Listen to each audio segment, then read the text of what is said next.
Setelah Wang Lin menanggung gelombang petir surgawi yang menghancurkan langit dan bumi di kota iblis langit, ia merasakan firasat kuat bahwa terobosan ke tingkat ascendant sudah di depan mata.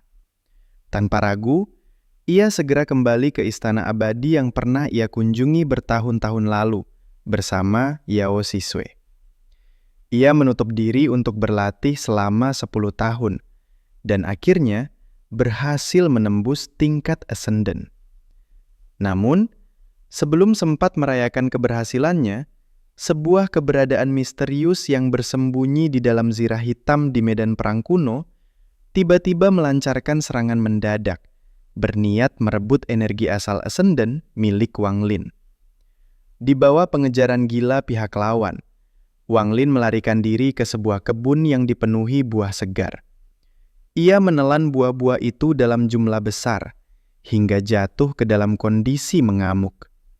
Dalam keadaan tersebut, ia justru berbalik melakukan pengejaran, berniat membunuh balik sosok misterius itu. Di tengah pengejaran, ia juga dengan santai membunuh Zisu, salah satu dari 12 Jian Xiao yang telah menaruh niat membunuh padanya. Di dalam menara hitam pekat di medan perang kuno, kesadaran misterius yang bersembunyi di zirah rusak merasakan aura pembunuhan yang semakin mendekat. Ia pun memanggil seorang lelaki tua berpakaian hitam.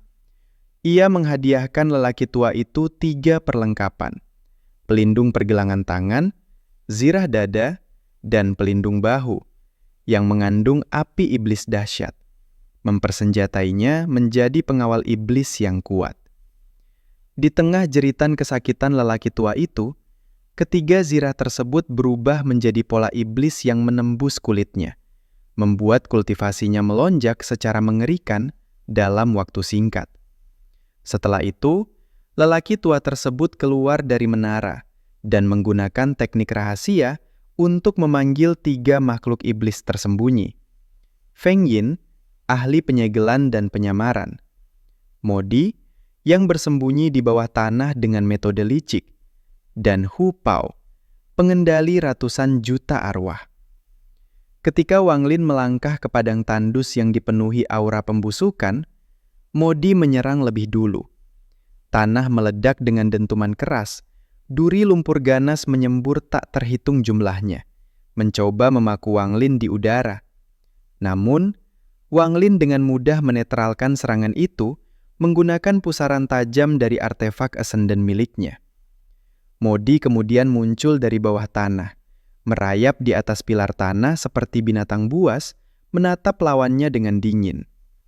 Saat Wang Lin melancarkan serangan balasan pemusnah, bayangan hukuman di belakang Modi justru membuka mulut dan menelan kekuatan jari itu, lalu mengubahnya menjadi bola busuk beracun yang ditembakkan kembali.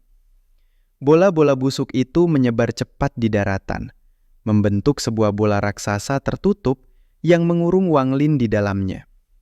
Modi mengira kemenangan sudah di tangan, bahkan sempat menyombongkan diri kepada Feng Yin yang muncul di sampingnya. Namun, dari dalam bola itu meledak niat tempur yang membekukan udara. 2 cahaya pedang yang menyilaukan membelah dinding busuk tersebut. Rambut panjang Wang Lin terurai, membawa pedang abadi, pedang senja, dan pisau lengkung.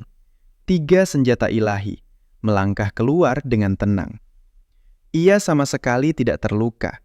Sebaliknya, niat membunuh di matanya justru semakin membara. Pertempuran pun memasuki fase paling sengit. Feng Yin berubah menjadi angin hitam, terlibat pertarungan sengit dengan pisau lengkung Wang Lin. Sementara Modi dengan gila-gilaan menciptakan ledakan dari tanah, mencoba menghancurkan Wang Lin. Dengan kerjasama licik dari Suli Guo di dalam pedang abadi, Wang Lin memancing Modi untuk menangkap pedang dengan tubuhnya sendiri, memotong jarinya, lalu dengan brutal merobek bayangan sangkar di punggung Modi. Bayangan sangkar yang tercabik itu ia lemparkan, menghantam Feng Yin yang sedang bergerak maju. Modi memuntahkan darah akibat hancurnya bayangan itu, dan 1 serangan pemusnah Wang Lin langsung menembus tubuhnya. Feng Yin melihat situasi memburuk, berubah menjadi angin hitam dan menyerang secara tiba-tiba. Namun Wang Lin bahkan tidak menoleh. Tangan kanannya mengayun cambuk kunci, dan cambuk hitam itu meledak di kehampaan dengan suara yang mengguncang jiwa, menghantam wajah Feng Yin yang penuh tato. Saat Feng Yin terhuyung mundur dalam keterkejutan, Wang Lin mengerahkan telapak raksasa tak bernama, jurus yang dahulu membuat jantung Laut Molin gemetar ketakutan. Kali ini, telapak itu dipenuhi esensi dari 130.000 aura pembunuhan. Telapak emas raksasa itu menyapu langit dengan kekuatan menghancurkan segalanya, dan di tengah tatapan putus asa Feng Yin, tubuhnya dihancurkan sepenuhnya. Di tengah hujan darah dan daging, sosok Wang Lin tidak berhenti sedikit pun. Ia menginjak mayat Modi yang telah kehilangan kehidupan, lalu melangkah semakin dalam ke padang tandus. Di dalam menara hitam yang menjulang di tengah medan perang kuno, kesadaran yang tersembunyi di balik zirah rusak bergetar hebat. Ia menyaksikan dengan jelas bagaimana Modi dan Feng Yin tewas tanpa mampu melawan secara berarti. Tatapan kesadarannya tertuju pada sosok yang melangkah pelan di padang tandus itu. Wang Lin. Aura pembunuhan yang menyelubunginya bagaikan lautan darah yang tak berujung. Tidak boleh dibiarkan. Kesadaran itu menggeram pelan. Tanpa ragu lagi, ia mengaktifkan metode terakhirnya.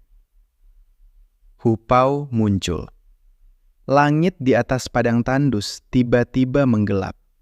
Awan hitam berputar membentuk pusaran raksasa, dan dari pusaran itu terdengar ratapan jutaan jiwa yang saling bertindihan. Sebuah sosok berjubah loreng harimau perlahan turun dari langit. Itulah Hu Pao. Di belakangnya terbentang lautan bayangan arwah, ratusan juta roh pendendam, hasil pemurnian selama puluhan ribu tahun. Setiap roh membawa kebencian mendalam, jeritan mereka mengguncang kehampaan, bahkan ruang itu sendiri mulai retak. Hu Pao menatap Wang Lin dari kejauhan, matanya menyala dengan kegilaan. Wang Lin, namamu akan menjadi persembahan bagi lautan arwahku. Dengan satu gerakan tangan, lautan roh itu menyerbu. Lautan jiwa versus jiwa leluhur. Arwah-arwah itu berubah menjadi badai hitam, menelan langit dan bumi, mencoba menenggelamkan kesadaran Wang Lin. Namun, langkah Wang Lin tidak berhenti. Di matanya tidak ada ketakutan, hanya ketenangan yang lahir dari pemahaman sejati akan kematian. Ia mengangkat tangan kanan. Di belakangnya, bayangan dunia jiwa terbuka perlahan. Suara dentuman bergema ketika jiwi leluhur, hasil pemurnian jiwanya selama bertahun-tahun, bangkit bersama roh-roh korban pembantaian yang pernah ia lakukan. Jumlahnya tidak kalah. Aura mereka tidak kalah ganas. Saat dua lautan jiwa bertabrakan, seluruh medan perang kuno berubah menjadi neraka jiwa. Jeritan, raungan, dan ratapan bercampur menjadi satu, menghancurkan segala bentuk kehendak lemah. Hu Pao terkejut. Ia merasakan sesuatu yang mustahil. Jiwa Wang Lin berada di atas tingkat yang seharusnya dimiliki seorang ascendant. Teknik terlarang. Pemurnian jiwa tanpa batas. Wang Lin melangkah maju satu langkah. Langkah itu membuat dunia jiwa bergetar. Dengan suara datar, ia mengucapkan satu kalimat. Semua jiwa yang kau miliki akan menjadi makananku. Tangan kanannya membentuk segel. Sebuah tungku jiwa ilusi muncul di kehampaan, memancarkan cahaya kuno. Itu adalah teknik terlarang. Pemurnian jiwa tanpa batas. Arwah-arwah Hu Pao menjerit ketakutan ketika ditarik paksa ke dalam tungku. Dalam sekejap, jutaan jiwa hancur, berubah menjadi esensi murni yang diserap oleh dunia jiwa Wang Lin. Hu Pao berteriak marah, memuntahkan darah hitam. Mustahil! Aku memurnikan mereka selama puluhan ribu tahun. Wang Lin menatapnya dengan dingin. Dan aku memahami kematian. Hu Pao. Hu Pao menggertakkan gigi, lalu melakukan tindakan gila. Ia meledakkan inti jiwanya sendiri. Ledakan jiwa yang setara dengan kehancuran dunia mini menyapu medan perang, mencoba menyeret Wang Lin mati bersama. Namun, tepat sebelum ledakan mencapai puncaknya, sebuah cahaya emas muncul di tubuh Wang Lin. Itu adalah perlindungan hukum karma. Ledakan itu terbelah. Hu Pao terhenti di udara, matanya penuh ketidakpercayaan. Wang Lin sudah berdiri di depannya. Satu jari terulur. Puff. Kepala Hu Pao meledak. Jiwanya ditarik, dimurnikan, dan diserap tanpa sisa. Ketakutan di menara hitam. Kesadaran di dalam menara hitam kini benar-benar gemetar. Terlalu cepat. Dia tumbuh terlalu cepat. Untuk pertama kalinya sejak ia terbangun, ia merasakan takut. Sosok Wang Lin mengangkat kepala, menatap langsung ke arah menara hitam itu. Tatapannya menembus kehampaan. Seolah-olah ia sedang menatap langsung ke arah kesadaran tersebut. Tatapan Wang Lin menembus kehampaan dan berhenti tepat pada menara hitam yang menjulang di tengah medan perang kuno. Pada saat itu juga, seluruh ruang di sekitar menara bergetar hebat. Kesadaran yang bersembunyi di balik zirah iblis rusak tahu, ia sudah ditemukan. Tidak ada lagi ruang untuk bersembunyi. Kesadaran di balik zirah iblis. Menara hitam retak. Dari celah-celah itu mengalir kabut hitam pekat, disertai aura busuk yang berasal dari zaman purba.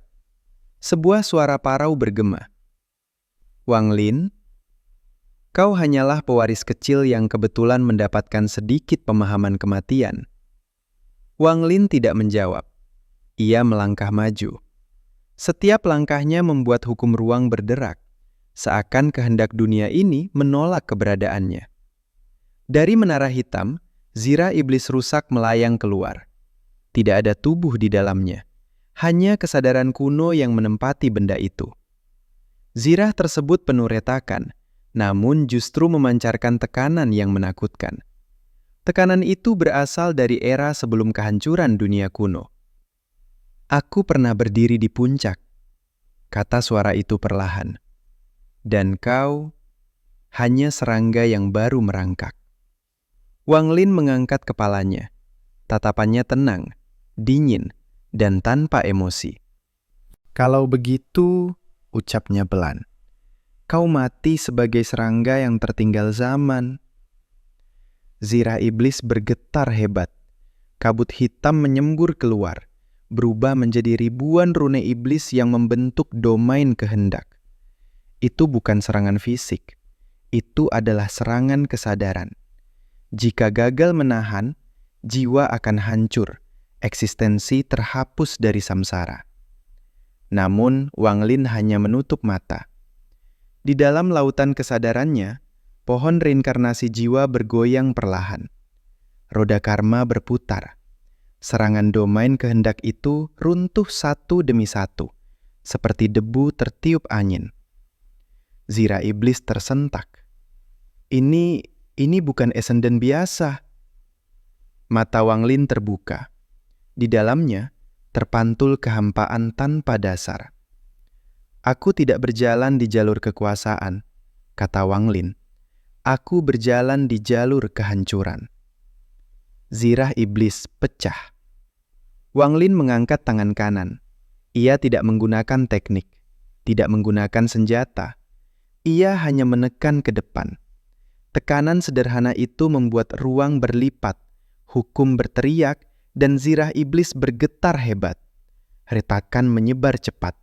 Kesadaran di dalamnya menjerit panik. Berhenti, aku bisa memberimu warisan. Kerak. Zirah itu pecah berkeping-keping. Kesadaran kuno itu terlempar keluar, berubah menjadi gumpalan cahaya hitam yang berusaha kabur. Wang Lin membuka telapak tangan. Dunia jiwa terbuka. Gumpalan kesadaran itu tersedot masuk, tidak memiliki sedikit pun kemampuan melawan. "Tidak!" Jeritan itu terputus. Kesadaran kuno itu dimurnikan sepenuhnya. Setelah pertempuran medan perang kuno kembali sunyi, kabut hitam menghilang, langit yang retak perlahan menutup. Wang Lin berdiri sendirian di tengah kehampaan.